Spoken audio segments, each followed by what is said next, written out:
This is the most beautiful place I've ever seen.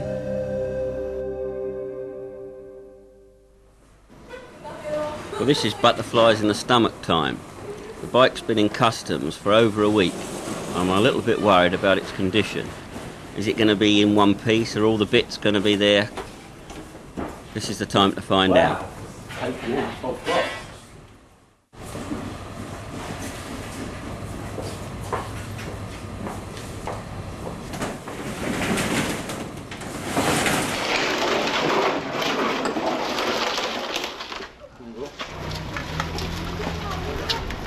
We don't think this is petrol.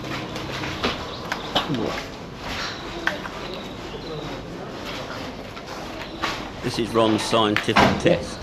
Petrol. Yep. It's very light, that's what I told you. It's very, very low octane. How are you all? Oh well, sounds like a tractor, but at least it's going. Bit of fine tuning and I think we've got it sussed.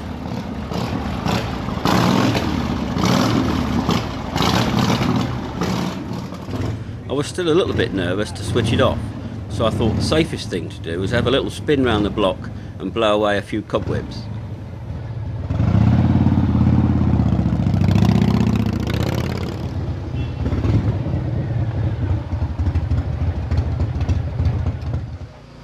Well, I said in England that this is my dream, to drive my bike from Bali to Bangkok.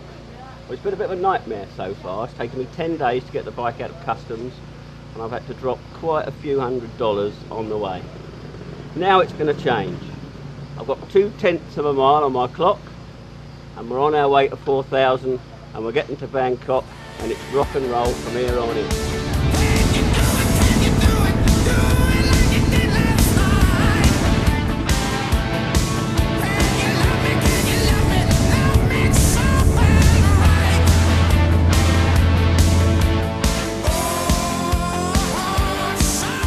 You've got no idea what a relief it is to be out of Jakarta. At last I can relax. God, it's wonderful. The sun, the wind, on my own at last. Yes, I love it.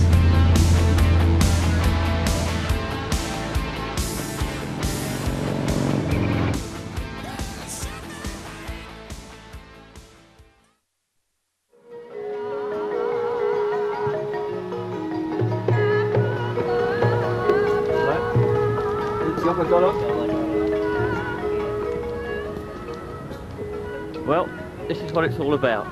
This is one of the things I've come all this way to see. This is Joko Dolog. He was a 13th century Javan king and known affectionately locally as Fat Boy. So he is the original Fat Boy in Paradise.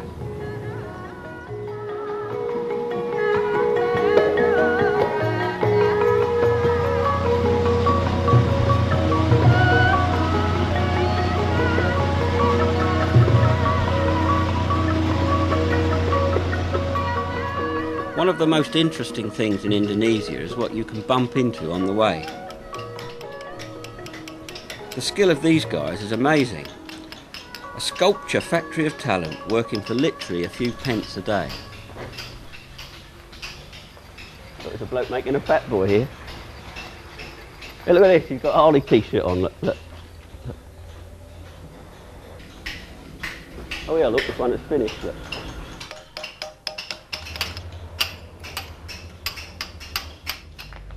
This guy, unfortunately, has got a bit that's dropped off, so sticking it back on. God, blimey, look at the detail on this carving. It's incredible. This unbelievably detailed sculpture took 5 people a year to carve. They were selling it for the equivalent of £1,000.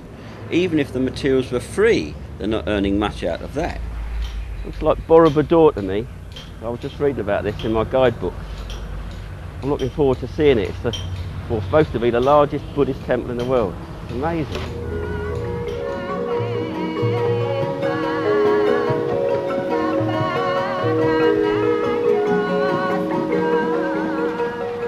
Built around 1200 years ago and taking approximately 100 years to build, Borobudur is the largest single temple in the world. Carved from rock spewed out from the local volcano, it is reputed to have cost no money to construct as all the labour was provided free by devotees. It's phenomenal.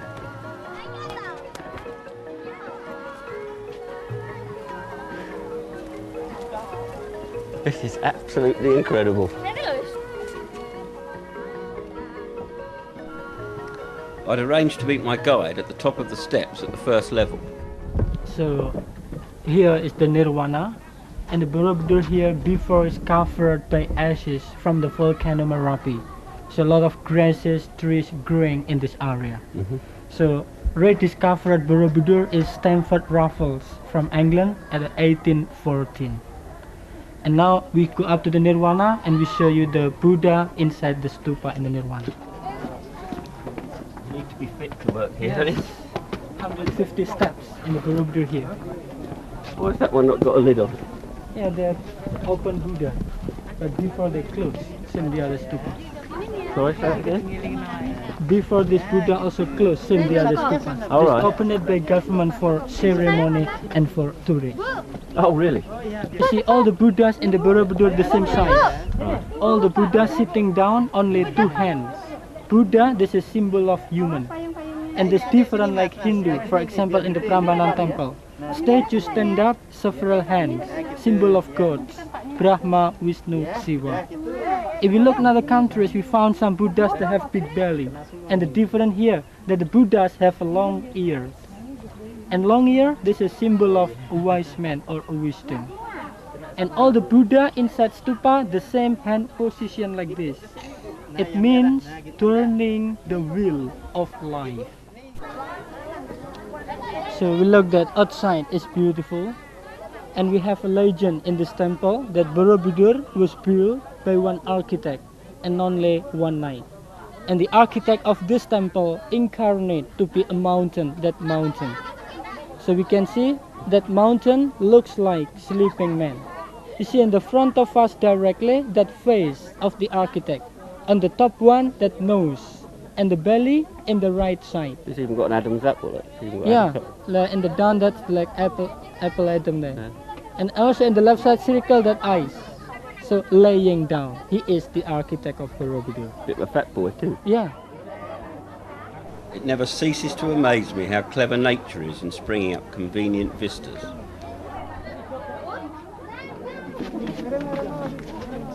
We show you the holy stupa and over here.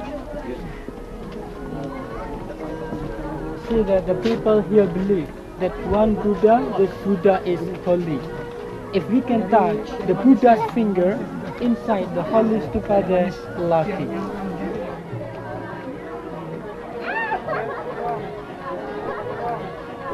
Am I touching it? I can't see. You got it. You touch it. Thank goodness for that. You have a lot. You wee, I say. So I'm going to be lucky now, yeah?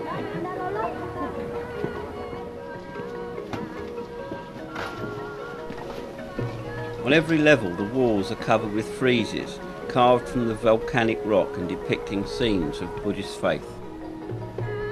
Whilst I'm looking forward to moving on to Sumatra, I'm still very sad at leaving Java.